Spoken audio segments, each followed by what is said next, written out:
Chapter 19. It's called Meeting of the Minds. Ready? Steady? There was no sleep for me that night. Even if I hadn't been terrified about what was happening to my best friend, I would have been kept awake by the gut-turning fact that human life was about to end because we had failed in our mission. One of those lives was that of my father, who was resting, probably as sleepless as I, in the room next door. I couldn't bear the thought of losing him now that we had finally connected. And so many mysteries remained unsolved. What was the meaning of the vision I had experienced in the council chamber just before they sent us back to Earth? For that matter, what was the meaning of the vision I had experienced when I connected with Hulan's brain back in the New Jersey when Doc was examining my brain? Why had Hulan been dressed as a teacher? Why had I seen him destroy a television set in the act of sheer rage? And why had he been so frightened when I asked him about it that he had practically begged me not to tell anyone else? I was considering going to his room and insisting that he explain it all when I heard Susan whisper, "Peter? Peter, is that you?" "Susan?" I sat up in my bed, but the room was empty. "Peter?" she repeated. This time I realized that her voice was inside my head. "I'm here," I thought joyfully, feeling the same kind of connection I had felt with Duncan when Hulan's machine helped me form a telepathic link to him, back when he was imprisoned in Cleveland's force field. In fact, Duncan was the next to speak, or think, as the case may be. "Hey, I'm here too," he said. "What's going on?" asked Susan. "You've got me," I replied. "We thought you were dead. Then hundreds of poots got together and scarfed you up. Now here you are inside my head." "Our heads," corrected Duncan. I could feel Susan's relief as she thought, "So I'm not dead, right?" "I sure hope not," I replied. "But you are wrapped inside the biggest poot in the history of the universe," added Duncan. I felt a surge of panic, then realized it wasn't my panic, but Susan's, which I was experiencing as completely as if it were my own. "I can't move," she thought. As I tried to send her feelings of calmness, I felt another mind trying to join us. It was struggling to get in, as if there were some wall it could not pass. It was Hulan. I could feel his frustration and his sorrow that he was not able to connect to the melding of minds that had happened between us. His thoughts came through in bits and pieces, things about congratulations and well done and moments of triumph.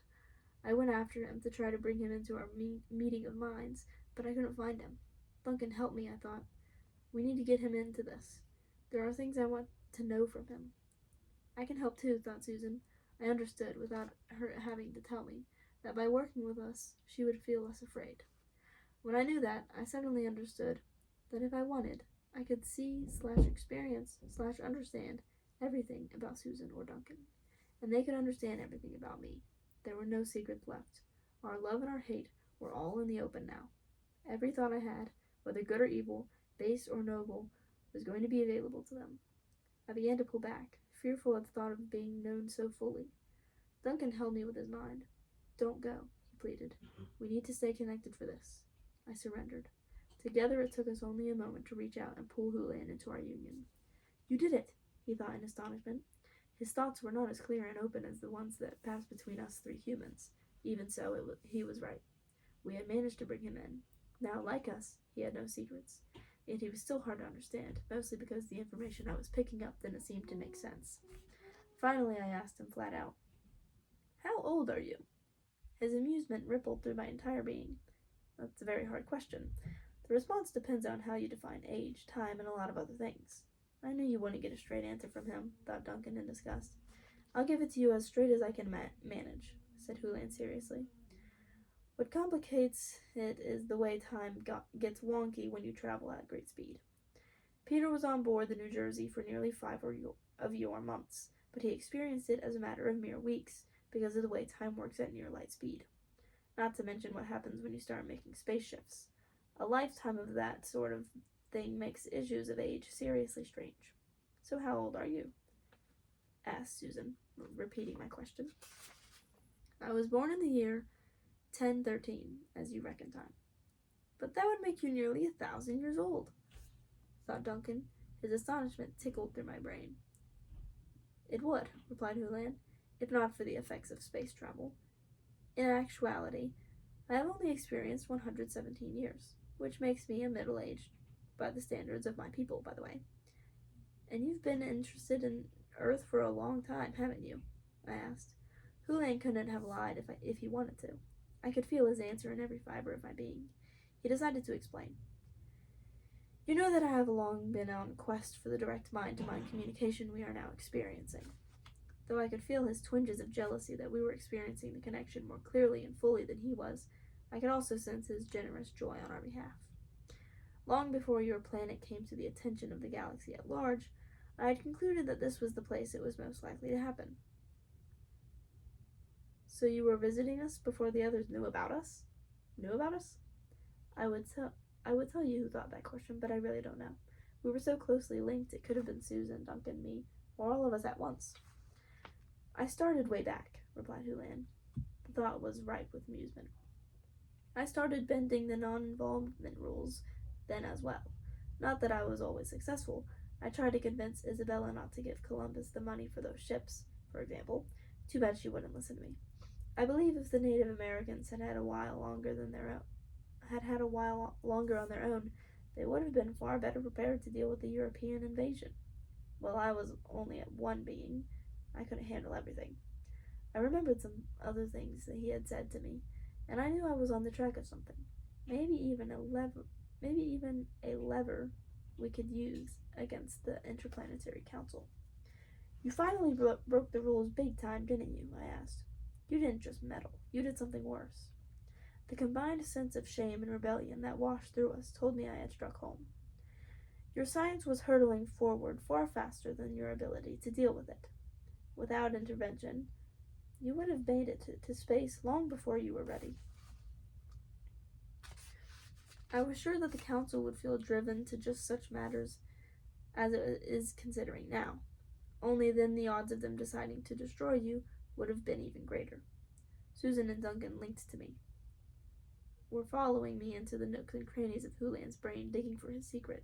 When we found it, we thought together in astonishment. So you showed us how to invent television. Hulan's shamed agreement echoed through our minds. Finally, I understood the vision I had experienced with Croc Doc Finally, I understood the vision I had experienced when Croc Doc had taken out my brain. Hulan had snuck into the lab during that time and tried to connect with my mind. He had been partially successful, and the images that I had experienced, the picture of him dressed as a teacher destroying a television set in a fit of rage,